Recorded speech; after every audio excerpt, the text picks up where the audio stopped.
Assalamualaikum warahmatullahi wabarakatuh. Innal hamdalillah nahmaduhu wa nasta'inuh wa nastaghfiruh wa na'udzu billahi min syururi anfusina wa min sayyiati a'malina may yahdihillahu fala mudhillalah wa may yudlil fala hadiyalah. Asyhadu an la ilaha illallah wa asyhadu anna Muhammadan abduhu wa rasuluh. Allahumma sholli wa sallim wa barik ala hadzal nabiyil karim Muhammadin sallallahu alaihi wasallam wa ala alihi wa sahbihi ajmain, amma ba'du. Sahabat-sahabat, kembali kita berjumpa dalam keadaan sehat walafiat, dan alhamdulillah kali ini kita akan berbicara berkaitan dengan keluarga, yaitu kita beri judul Baiti Jannati. Ini adalah salah satu bisikan dari salah seorang subscriber yang mohon diberikan ulasan atau bahasan tentang Baiti Jannati. Nah, sahabat-sahabat rahimakumullah, pada kesempatan kali ini saya ingin membacakan untuk sahabat-sahabat tulisan Profesor Dr. Haji Muhammad Ali Aziz MAG. Beliau adalah guru besar Universitas Islam Negeri Sunan Ampel, Surabaya. Di awal tulisannya beliau mensitir salah satu ayat Al-Quran yang berbunyi, A'udzubillahi minasyaitonirrajim, wa min ayatihi an khalaqalakum min anfusikum azwajan litaskunu ilaiha wa ja'ala bainakum mawaddatan wa rahmah inna fi dzalika laayatil liqaumi yatafakkarun. Al-Quran surat Ar-Rum, yaitu surat ke-31 ayat 21. Artinya, dan di antara tanda-tanda kekuasaannya ialah dia menciptakan untukmu istri-istri dari jenismu sendiri, supaya kamu cenderung dan merasa tentram kepadanya, dan dijadikannya di antaramu rasa kasih dan sayang. Sesungguhnya pada yang demikian itu benar-benar terdapat tanda-tanda bagi orang-orang yang berfikir. Pada ayat sebelumnya dijelaskan Allah menciptakan manusia dari tanah, lalu daripadanya manusia berkembang biak melalui hubungan suami istri. Sebagai kelanjutan, ayat ini menjelaskan bahwa hubungan pasangan itu harus dibangun dengan akhlak mulia menuju keluarga yang sakinah atau tentram, mawadah atau cinta, dan rahmah atau sayang. Beliau melanjutkan, di dalam Al-Quran Nabi Shallallahu Alaihi Wasallam lebih ditonjolkan keteladanan akhlaknya daripada ibadahnya. Allah berfirman dalam surat Al-Qalam yang artinya, sungguh engkau Muhammad benar-benar berbudi pekerti yang agung. Surat Al-Qalam ayat keempat. Kemudian Rasulullah SAW bersabda, khairukum khairukum li ahli, yang artinya orang yang terbaik di antara kalian adalah orang yang terbaik dalam keluarganya. Hadis riwayat Tirmidzi. Saya lanjutkan tulisan beliau. Ada 3 akhlak utama yang harus diperhatikan untuk membangun Baiti Jannati atau rumahku surgaku. Yang pertama yaitu komunikatif. Artinya aktiflah berkomunikasi dengan Allah, orang tua, mertua, pasangan, dan putra-putri Anda. Ketika bangun tidur, sebelum menyapa siapapun, maka berdoa, wahai Allah, terima kasih Engkau masih berkenan memberi saya tambahan hidup setelah tidur semalam. Saya akan berhati-hati dalam hidup, sebab saya pasti suatu saat kembali kepadamu. Sahabat-sahabat rahimakumullah, pastinya kita sudah terbiasa dan sangat hafal ketika kita bangun kita berdoa, alhamdulillahilladzi ahyana ba'dama amatana wa ilaihin nusur. Harus selalu kita praktekkan di awal kehidupan kita dari tidur.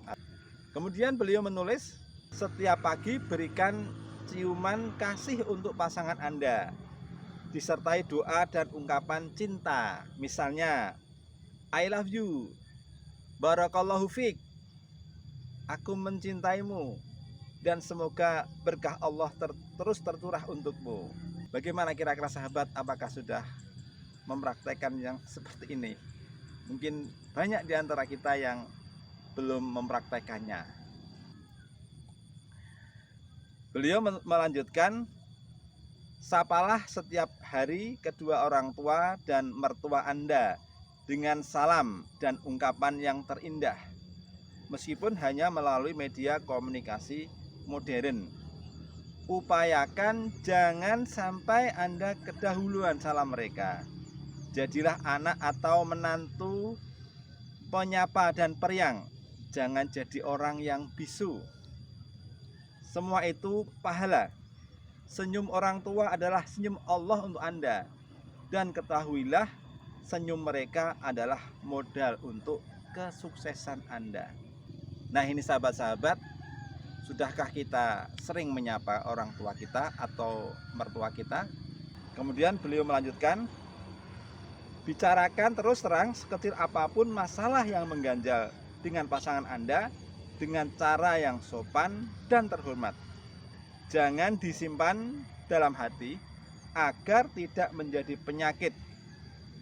Bicara belak-belakan memang amat berat dan menyakitkan, tapi untuk jangka panjang itulah tindakan yang menyelamatkan rumah tangga Anda. Jadi sahabat-sahabat semuanya, apabila kita ada masalah dengan istri-istri kita, maka jangan segan-segan, bicarakan dengan cara yang baik, dengan terbuka. Tentunya harus juga diterapkan adab-adab dalam berbicara. Jangan keras, jangan di waktu istri kita itu capek atau sedang marah atau sedang bersedih, maka cari waktu yang tepat, tetapi belak-belakan itu kata profesor tadi. Beliau melanjutkan, sikap komunikatif juga ditandai dengan memperbanyak sedekah telinga, yaitu mendengarkan sampai tuntas apa saja yang disampaikan pasangan Anda. Tahanlah sekuat tenaga hasrat untuk memotong pembicaraan, sebab hal itu menyakitkan dan amat melukainya. Setiap orang amat suka didengar, tapi sayang hanya sedikit orang yang bisa melakukannya. Telah banyak kursus menjadi pembicara terbaik, tapi belum ada pelatihan menjadi pendengar yang baik. Nah, sahabat-sahabat rahimakumullah, dengarkan apa yang ingin diceritakan oleh istri Anda. Meskipun menurut Anda ceritanya itu tidak penting, hal-hal yang sepele, atau bahkan ceritanya itu sudah berulang-ulang, tapi tetap dengarkan saja.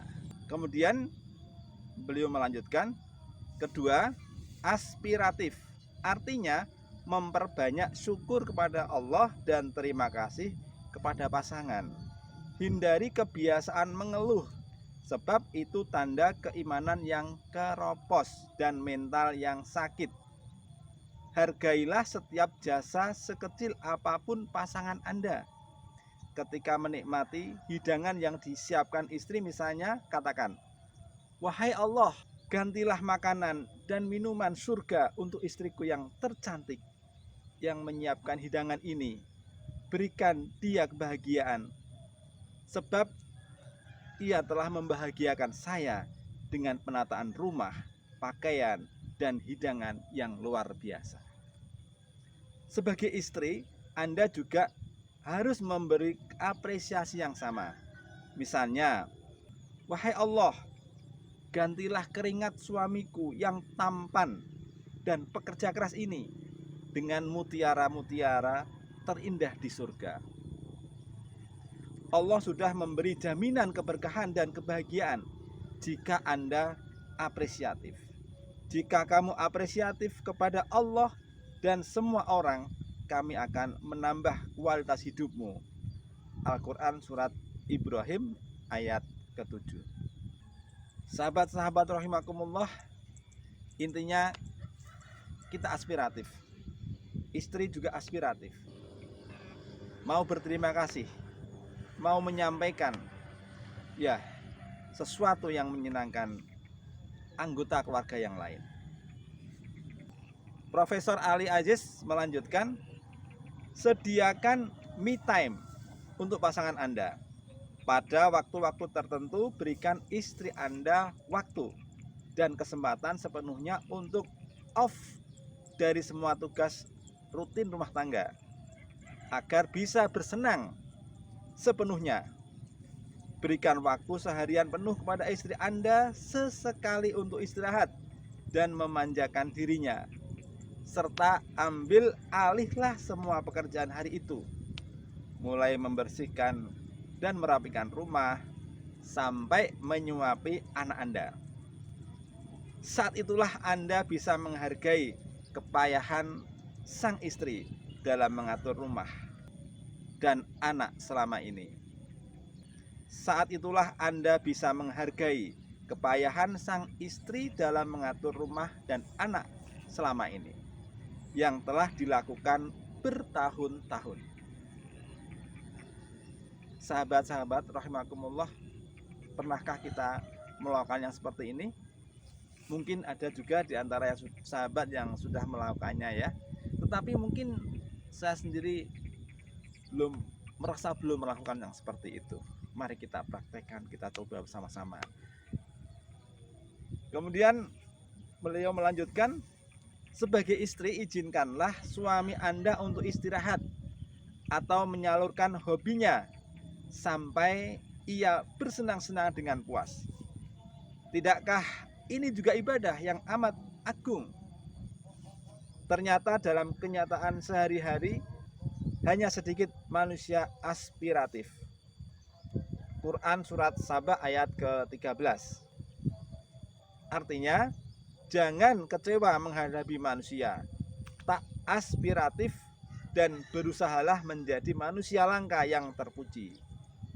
Umar bin Khattab radhiyallahu an pernah mendengar orang yang berdoa, wahai Allah, jadikan aku termasuk orang yang sedikit. Ma hadza doa? Doa macam apa ini? Tanya Umar. Orang itu menjawab, tidakkah Allah berfirman bahwa hanya sedikit orang yang apresiatif? Umar langsung berkata, ternyata orang-orang lebih pintar dari Umar. Profesor Ali Aziz melanjutkan, yaitu yang ketiga, selektif. Artinya pilihlah kata terindah untuk pasangan Anda. Jangan asbun, asal bunyi. Jadi meskipun dalam keadaan yang marah, jangan sampai kita memilih kata-kata yang paling menyakitkan. Meskipun mungkin kita dianggap wajar karena sedang marah. Jadi pilihlah kata-kata yang enak. Mungkin rasa kecewa kita itu tersampaikan, tetapi tidak menyakiti istri kita. Demikian juga untuk anak kita. Jangan asbun atau asal bunyi, tanpa berpikir akibat negatif dari kata yang diucapkan. Orang bijak berkata, think today and speak tomorrow.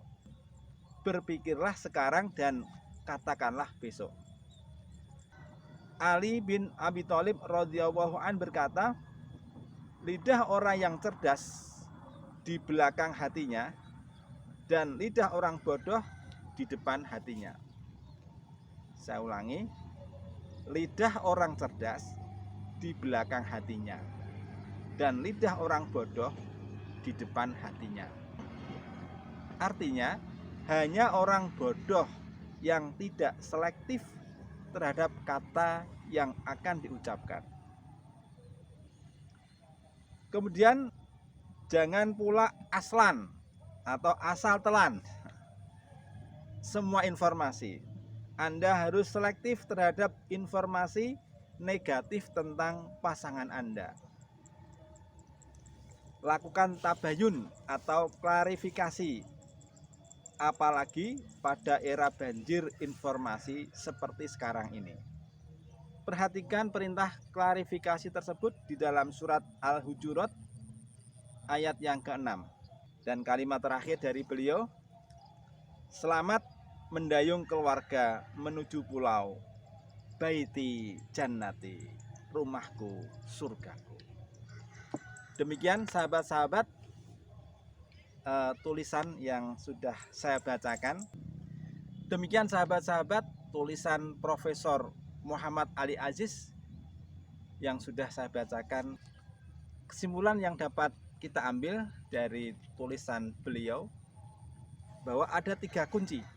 Ada 3 kunci untuk dapat kita membentuk keluarga kita atau rumah tangga kita itu menjadi baiti jannati, rumahku adalah surgaku. Kunci yang pertama yaitu komunikatif. Kita jangan membisu dengan pasangan kita, kepada anak-anak kita, kepada semua keluarga kita. Jadi komunikatif, berhubungan dengan baik. Kemudian yang kedua, aspiratif. Aspiratif memberikan apresiasi atau penghargaan.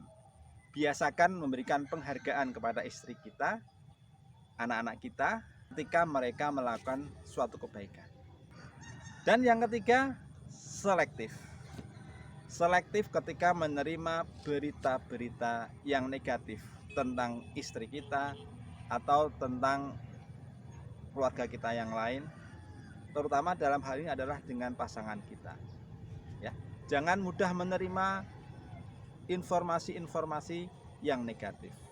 Klarifikasi atau tabayun. Sahabat-sahabat rahimakumullah, dengan 3 kata kunci tersebut, insya Allah kita benar-benar akan mendapatkan suatu predikat rumahku surgaku, rumahku surgaku atau baiti jannati. Nah, di sini saya mengucapkan terima kasih kepada Profesor Muhammad Ali Aziz MAG yang sudah membuat tulisan ini, dan semoga juga bermanfaat untuk saya dan para pemirsa semuanya. Subhanakallahumma wa bihamdika asyhadu an la ilaha illa anta astaghfiruka wa atubu ilaik. Assalamualaikum warahmatullahi wabarakatuh.